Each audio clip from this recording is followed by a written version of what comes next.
Updated November 21, 2017, 230,631. The Australian government has been called on to disclose all defence deals it has made with Saudi Arabia, as the humanitarian crisis in Yemen worsens.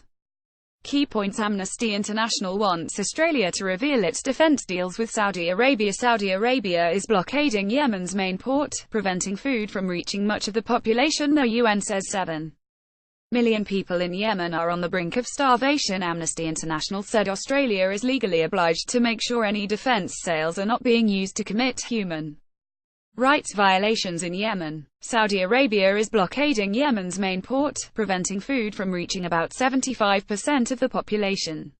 The UN says 7 million people in Yemen are already on the brink of starvation, and the country could face the worst famine in decades if food aid remains blocked.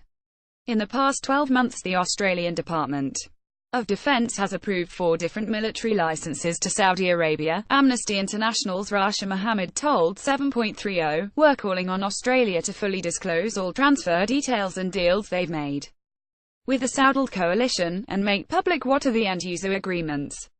The Department of Defence routinely refuses to reveal what those licenses are for. "We don't disclose the particular types of equipment, mainly from a commercial in confidence perspective," Defense Associate Secretary Rebecca Skinner said during Senate estimates in October. Has the department assessed whether any previously supplied Australian equipment has been used by the Saudi coalition in unlawful attacks on Yemen? Senator Peter Wish-Wilson asked. "We are unaware of any equipment or things they have received, export permits, being used in such a way," Ms. Skinner said.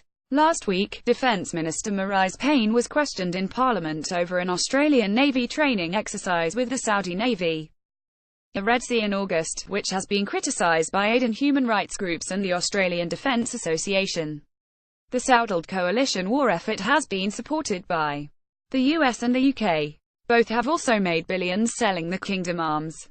Today at a lunch in Canberra, the chairman of leading global weapons makers BAE, Sir Roger Carr, defended the sales when questioned by the ABC. "That part of the world is complicated. It is easy to form a remote judgment, but when under threat one has to protect oneself and one's people," Sir Roger said when questioned over the ethics of sales amid the Yemen conflict. Yemen is in crisis, International Committee for the Red Cross announced. Today 5 cities in Yemen had now run out of clean water because the blockade had stopped fuel being imported to power pumping stations. The UN has told 7.30 hospital generators in Yemen could be out of fuel in a matter of weeks.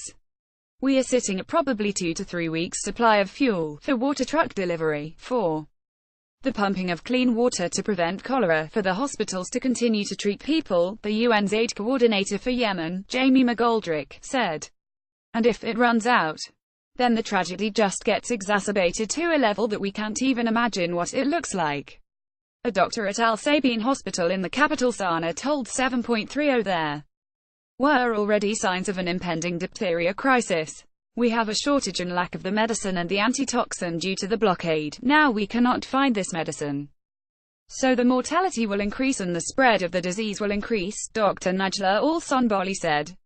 She said 90% of children being admitted to the hospital were suffering malnutrition. "It really is 21 million people who need aid or protection to survive," said Suze van Meegen, an Australian aid worker who has been working in Yemen for the Norwegian Refugee Council. "We don't know what it will take to get people to pay attention to Yemen.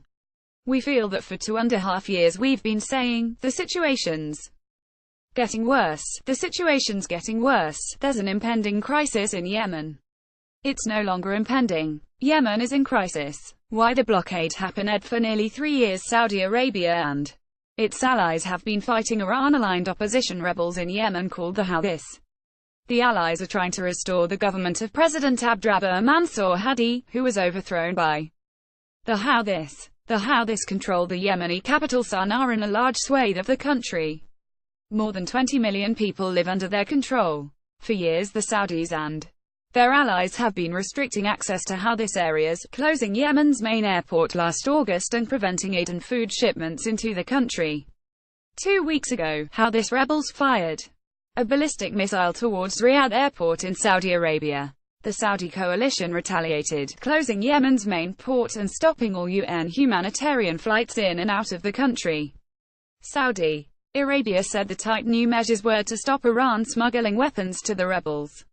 But the UN said safeguards were already in place before the blockade. There is a UN mechanism there that does the job of looking at humanitarian cargoes. And then there is the Saudi coalition that has the mechanism of looking at other cargoes, the UN's.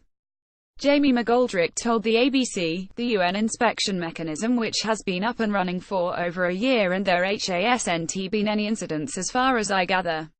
Topics: Unrest, conflict and war, defense forces, world politics, government and politics, Yemen, Saudi Arabia, Australia. First posted November 21, 2017, 205,519.